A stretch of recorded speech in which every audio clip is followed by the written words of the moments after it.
আল্লাহ নবী বলেন, আমার উম্মতেরা ফজরের নামাজের পরে আমার যে উম্মতি জিকিরখানা অধিক পরিমাণে করবে, আল্লাহ তাকে 99 প্রকার বালা থেকে বাঁচাবে, 99টা মুসিবত থেকে আল্লাহ বাঁচাবে। সবচাইতে ছোট মুসিবতের নাম হলো চিন্তা রোগ। চিন্তা রোগ, টেনশন।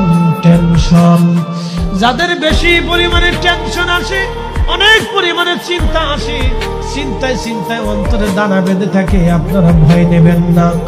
ফজরের নামাজের পরে আপনারা 100 বার দুরূদ শরীফ পড়বেন, এরপরে 500 বার লা হাওলা ওয়ালা কুওয়াতা ইল্লা বিল্লাহ পড়বেন, এরপরে আবার 100 বার দুরূদ শরীফ পড়ে আগে পরে আল্লাহ রসুলকে দুরূদ হাদিয়া পাঠাবেন। তার মাঝখানে আল্লাহর জিকিরখানা আপনি আদায় করবেন। আল্লাহর কসম করে বলি, ওই মালিকের কসম করে বলি, আপনার চিন্তা রোগ নামক এই রোগটা চিরদিনের জন্য আপনার অন্তর থেকে চলে যাবে।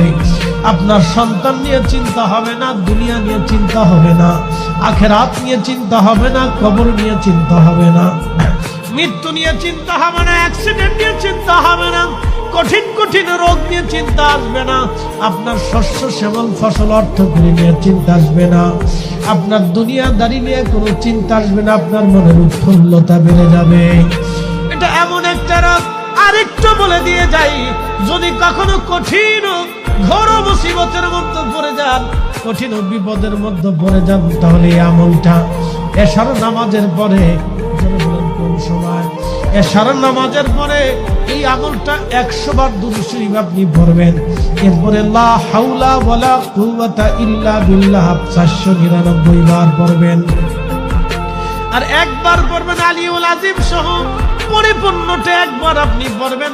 499 বার লা হাওলা ওয়ালা কুওয়াতা ইল্লা বিল্লাহ পড়বেন, একবার পরিপূর্ণ আদায় করে এরপরে আরো 100 বার দুরূদ শরীফ পড়বেন এশার নামাজের পরে। এরপরে রব্বে কারীমের দরবারে আপনি হাত বাড়ায় দিবেন, হাতটা তো বাড়াবেন, চোখের পানি ছেড়ে দিবেন। ওই আমলের উসিলায় আমার মালিক আপনার হাত কখনো খালি ফেরত পাঠাবে না, খালি ফেরত পাঠাবে না। একবার জোরে বলা যাবে কে মারহাবা। নবী একটা ইবাদত শিখিয়ে দিলেন, যদি কোনদিন মুসিবতগ্রস্ত হয়ে যান, বিপদে পড়ে গেছেন, বিদেশে কাগজ হয় না, শুধু ঘুরতেছে কাগজ হয় না, আমল করে বিপদে বিদেশে মুসিবতে পড়ে গেছেন, আমলটা করে দেশে মিথ্যা মামলার মধ্যে পড়ে গেছেন, মামলা যায় না, তাকদীরের বুড়াই সরতেছে না, তখন আমল করে রবের দরবারে হাত বাড়াবেন, দেখবেন অটোমেটিক গায়েবী মদতে আল্লাহ সাহায্য করবেন। কোথা থেকে এসে আপনাকে কে সাহায্য করবে আপনি নিজেও জানবেন না। একসাথে বলা যাবে না মারহাবা।